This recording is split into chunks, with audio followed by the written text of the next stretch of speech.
I'm sorry. Let me be clear as a legislator. If I wasn't clear, and you know I have the greatest respect for you, but we've got the time schedule to stay on.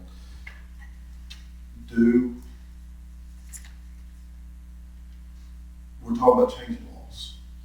How do you feel about changing the law? Not about what the law is now. How do you feel about changing the law?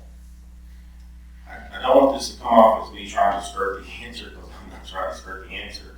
My response is that there are... Hold on just a second. Point of order. Yes. Senator Clark, I really appreciate your work.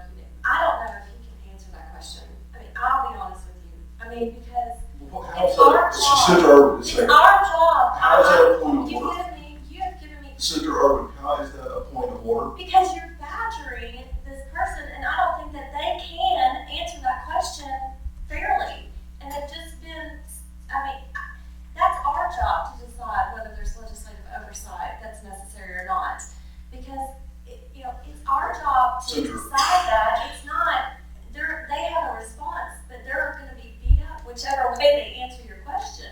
Okay. And so I want to caution this committee as far as that's our job, and the opinion can be offered by people in the executive branch, but it's our job whether we need more legislative oversight or not.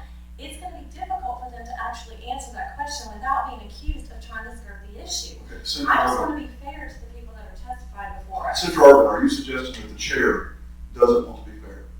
I'm suggesting that we need to be cautioned about our line of questioning, because if we are going to accuse people of skirting issues, we need to make sure that we're not asking questions where they cannot give us an answer because of existing laws. And we cannot trap somebody into those lines of questions. And I have a problem with that, and I'm voicing my objection. Yes. Senator Irvin, Mr. Sterling is a lawyer. We have lawyers here representing us.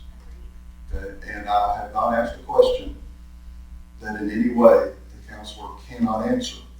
It has nothing to do with privacy. It has nothing to do with privilege. I understand. I'm just simply putting my objection on record. And how do we make our decisions, Senator Irvin? Do we not ask experts? That's all we're doing, is we're going to the people that are the experts, and we're saying, we see problems. What are your answers to these problems, and do you think there's a problem? And if we disagree, yes, we sometimes question aggressively. But as far as the issue about skirting the issues, I'll let Senator Smith go on, because I'll let you and Representative Five express your opinion on one side without questions. So I'll let her come from the other side. And if there's anything improper about that, I don't know what it would be, other than maybe none of us having spoken. But back to the question. I am referring to the question that you asked about legislative oversight. If an agency director says, yes, we need more legislative oversight, they're going to get criticized. If they say, no, we don't need more legislative oversight, then they're going to get criticized if they're trying to hide something. So I'm simply saying we've got to be careful in asking those questions, because I think it's up to us as legislators to decide whether we need more legislative oversight or not by reviewing the process that's already in place. What committees are looking into this and what committees are not. I just think an agency is going to have a hard time answering that question. I want to put that on this record of this committee meeting that I have stated my position. Thank you, Chair.